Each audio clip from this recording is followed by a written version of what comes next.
So it's finally time for the next big content update for Rush Duel and Duel Links, being Genesis Maximum, a brand new mini box. That's right, mini box, not main box like we were kind of expecting with Nail. It is a mini box, which is a bit disappointing given that I think people are wanting a bit more than 40 brand new cards to come to the format, right? Usually for mini box, it's 40, main box is 70, and so given it's been 3 months, we were kind of hoping for a bigger update, but what we're getting is overall pretty decent, especially when combined with some bundles and some skills.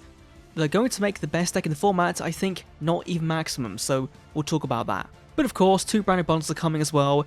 We've got this Cybertech Alligator, a vanilla, level 5, 25. It's your new Summon Skull for decks that can't run it. This is okay.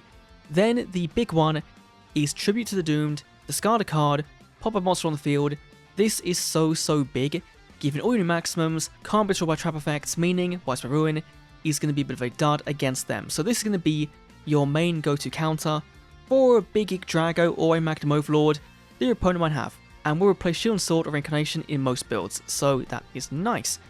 Then we've got 4 brand new skills, one for Yuga, for Roa, a generic one for Harpies, and a generic one for Thunders. Now, out of all of these, I think this Roa one is kind of crazy. It's way better than the leaks were. Initially, the leaks said, you change a monster on your field defense mode to attack mode, but in this one, all monsters on the field become attack mode, so if your opponent has set 3 face down on turn 1, you can just flip them all face up, and if they've got, some really small bodies, right, like 0 attack, 400 defense monsters, then you have a chance to really go in and clear, especially with the brand new mini boss in this box. The Harpie skill is a big Unga Bunga attack buff. It can change the option as well. It seems fine, probably the better skill of the 2, and Lightning Trigger is going to reduce monster attack points, and then of course again allow you to go for that piercing damage with the brand new boss. So speaking of the brand new boss, let's go to the brand new mini box Genesis Maximum.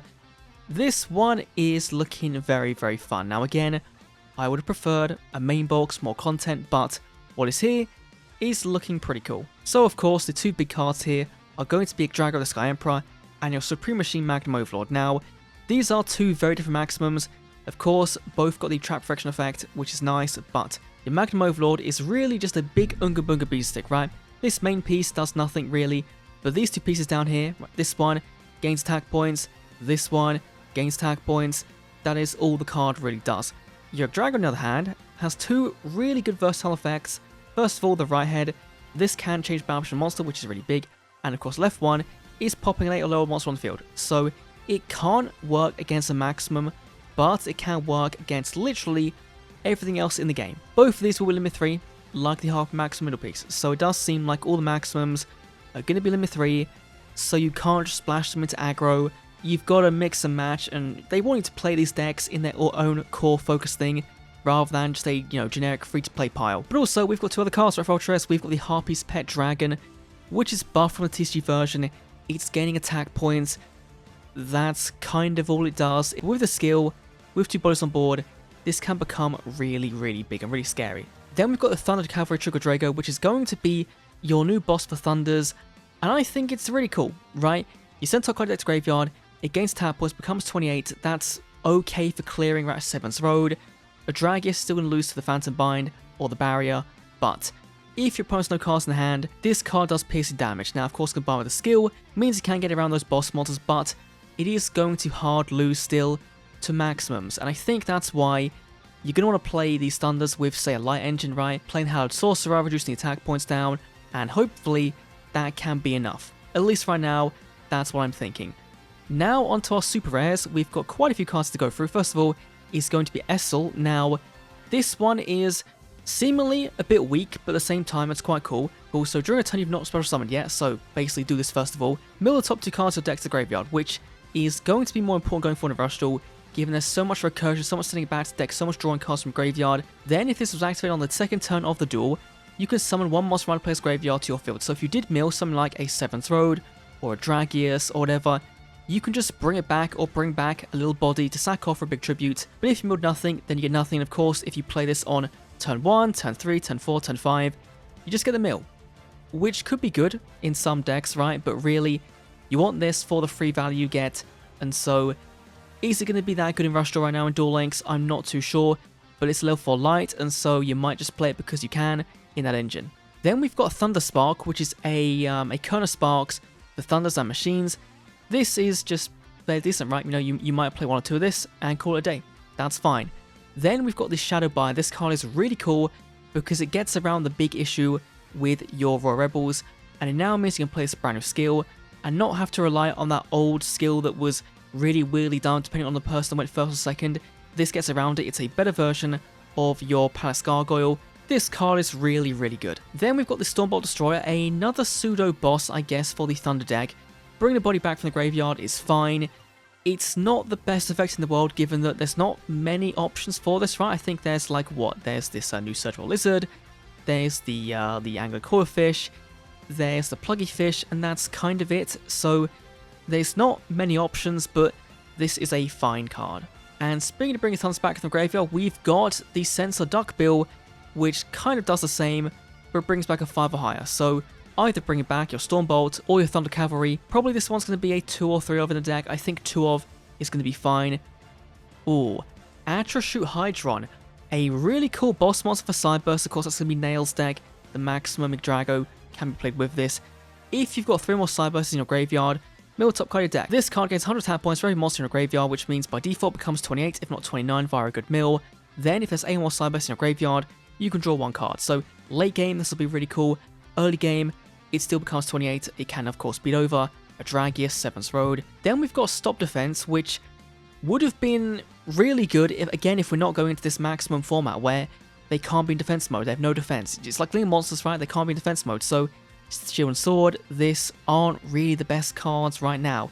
If maximums are as prevalent as you kind of expect, right? You might find the people on ladder, people won't be playing the brand new cards, but I expect they will be. And so this card, I think, is kind of a bait SR.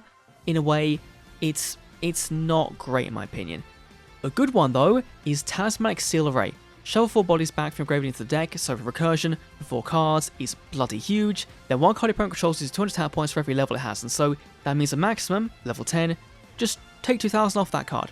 A Dragius, take 1,400. This card is going to be so good. I think it's like a 1 or 2 of though, because again, you don't want to see it turn 1. It's a real tough one to kind of place, right? If you've got the space for it, I think you play. If you don't, then it's going to get cut. But this card is going to steal games, 100%. Like Shield and Sword does right now, it will steal games. Now, this card's going to be so fun. Royal Rebels Invasion. During the turn, you summon this card by attributing 2 level 5 high monsters. Pop all level 4 monsters on your opponent's side of the field. This is really big because of that brand new skill for Roa, right? This one that makes all your cards level 5, flip us your bodies face up, so you can activate the skill, make them level 5, sack them off, summon this, pop opponent's cards on the field, attack in for 23. This is going to be very fun indeed. Then finally for super rares is Seventh Road Mage, which I guess aggro decks will use. Of course, Seventh Road can use as well. It makes 7 high body in opponent's side of the field weaker by 400. Then if there's 7th Road Magician in the field, it makes them even weaker. Now, this of course is going to be how 7th Road deals with maximums.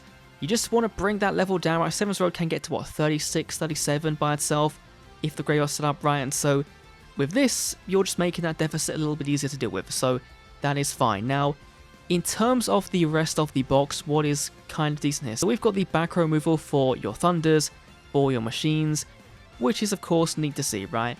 We've also got this card here, this Counter Pigeons, which is a crazy good battle trap for Wing Beasts, so Harpies, being that your opponent's monster loses attack points equal to its level. So if they're attacking with a maximum, that's minus 1,000, that's better than a Cone of Sparks. But beyond that, I don't think there's much else that's kind of note. We've got Light Sorcerer, which is a new level 4 1500 light, which does mean you can now replace the Juggler with this, or just play alongside it and have that engine be even better. We've got a new Cyburst 15, we've got a bunch of Thunder 15s as well. So overall, it seems like a fairly fun box, if not like the box we're all hoping for, but for the moment, it seems alright. It is a bit weird, right? We're missing support for, say, Luke, and for Gavin, and for Roman, and for Mimi, but maybe with a Sanas mini box, or whatever main box, if that's coming at some point, maybe they'll put those characters in there. And yeah, I'm just looking forward to getting this box, right? Opening it, and of course, going through all the bundles, the new ones, and the old ones, because again, it's been so long since I rushed a box, and so it is going to be nice to have a bit of a shake-up in the format. But we'll see how these cards do. But overall, looking very fun. Rush Duel, looking very fun. Let me know your thoughts down below. I'll see you all for a nail unlock video, I think tomorrow. Is happening tomorrow? If not, it's on the 29th. Then the box opening 29th.